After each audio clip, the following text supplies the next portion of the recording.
ডোমকলের ভোগরাতপুর ৬ নম্বর অঞ্চলে অনুষ্ঠিত হল দিদির উন্নয়ন পাঁচালী কর্মসূচি। এই কর্মসূচির মাধ্যমে রাজ্য সরকারের উন্নয়নের রিপোর্ট কার্ড পৌঁছে দেওয়া হয় সাধারণ মানুষের বাড়ি বাড়ি। এই দিন নেতাকর্মী সরাসরি মানুষের কাছে গিয়ে তাদের অভাব, অভিযোগ, সমস্যা, চাপ হওয়ার কথা মনোযোগ সহকারে শোনেন।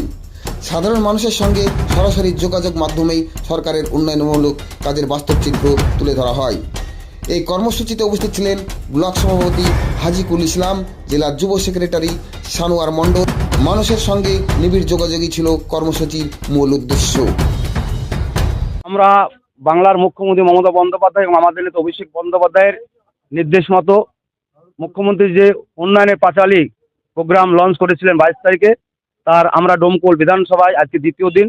আমরা গতকাল রায়পুর অঞ্চলে 10টা বুথ পরিক্রমা করে সেখানে বিভিন্ন অনুষ্ঠানের মধ্য দিয়ে প্রোগ্রাম শেষ করেছি। আজকে ভোগরাতপুর অঞ্চলের আমাদের নস্করপুর গ্রামের সেখান থেকে আমরা আজকে আমাদের ডোমকল ব্লকের আমরা সমস্ত নেতৃত্বকে সঙ্গে নিয়ে আমাদের বিভিন্ন অঞ্চল সভাপতি, প্রধান থেকে শুরু করে সমস্ত নেতৃত্ব দেখতে পাচ্ছেন প্রায় কয়েকশো লোক।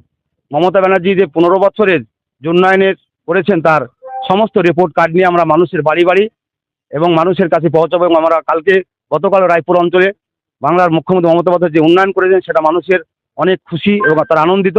আজকে আমরা মানুষের 10টা বুথের ভোগরাতপুর অঞ্চলের গিয়ে আমরা সেখানকার মানুষের কাছে যাব। মানুষ তার লক্ষ্মীর ভাণ্ডার সমস্যা, কার বিধবার সমস্যা থাকলে কিন্তু আমরা দেখছি মানুষ অনেকটাই বাংলার মুখ্যমন্ত্রী যেভাবে কাজ করেছেন সেটা এই এলাকার মানুষ অত্যন্ত খুশি। কালকে রায়পুর অঞ্চলে প্রচুর সাড়া পেয়েছি। আজকে আপনারা দেখবেন যে আমাদের সঙ্গে আজকে কয়েকশো কর্মী নিয়ে আমরা প্রথমে আমাদের নির্দেশ ছিল 10 থেকে 15 জন বেরাবো, কিন্তু দেখা যাচ্ছে আমাদের পিছনে দেখতে পাচ্ছেন আজকে কয়েকশো কর্মী, তৃণমূল কংগ্রেসী কর্মী এবং এলাকার মানুষ প্রত্যেকে আমাদেরকে সাড়া দিয়েছে। আমরা সেভাবে আমরা আজকে এখন থেকে প্রোগ্রাম শুরু করলাম। থেকে তাদের সঙ্গে কথা বলছেন, কি বুঝলেন?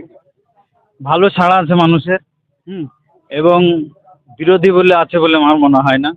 মানুষের আরো আমরা যাচ্ছি বাড়ি বাড়ি, আরো খুশি হচ্ছে এবং কোথাও কোথাও যদি ঘাটতি থাকে সেটা আমরা আমাদের নেতৃত্ব আছে, নতুন দায়িত্ব পেয়েছি আমি, সেগুলো আলোচনার মারফতে কোথাও যদি আবার আসতে হয় আমরা আসবো।